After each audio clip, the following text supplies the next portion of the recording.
প্ৰথমতে মই ৰাভা হাছং যৌথ মঞ্চৰ মুখ্য সেৱক মাননীয় শ্ৰীযুত পংকজ ৰাভাক ধন্যবাদ তথা শুভেচ্ছা জনাইছোঁ। লগতে যেহেতু মোক যৌথ মঞ্চ আৰু NDA সমৰ্থিত প্ৰাৰ্থী হিচাপে মোক প্ৰক্ষেপ কৰিছে মাননীয় হিমন্ত বিশ্ব শৰ্মা ডাঙৰীয়া, লগতে নৰেন্দ্ৰ মোদী ছাৰ, তেখেতসকলক ধন্যবাদ জ্ঞাপন কৰিছোঁ। আৰু তাৰ লগে লগে যেহেতু মই 11 নং হাবৰাঘাট পৰিষদৰ সমষ্টিৰ পৰা মোক প্ৰাৰ্থী হিচাপে প্ৰক্ষেপ কৰিছে, আজি মোক হাবৰাঘাট পৰিষদৰ সমষ্টিৰ তৰফৰ পৰা বিভিন্ন অঞ্চলৰ পৰা ৰাইজে মোক শুভেচ্ছা দিয়াৰ কাৰণে ইয়াত গোট খাইছে।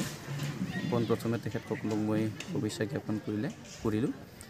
এইকাৰণে যেহেতু তেখেতসকল অশেষ কষ্টৰ মাজত মোক এই মঞ্চলৈ আনি দিয়াৰ কাৰণে তেখেতসকলক মই অশেষ ধন্যবাদ আৰু কৃতজ্ঞতা জনাইছোঁ।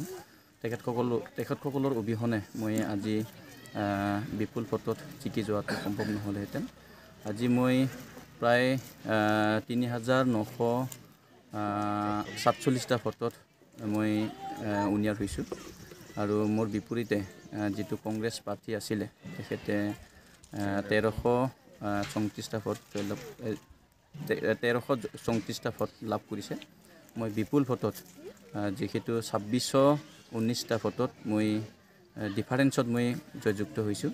তাৰ কাৰণে সকলো হাবৰাঘাট পৰিষদীয় সমষ্টিৰ ভোটাৰ ৰাইজ তথা সকলো ৰাইজক মই এই জগতে ধন্যবাদ তথা কৃতজ্ঞতা জনাইছোঁ।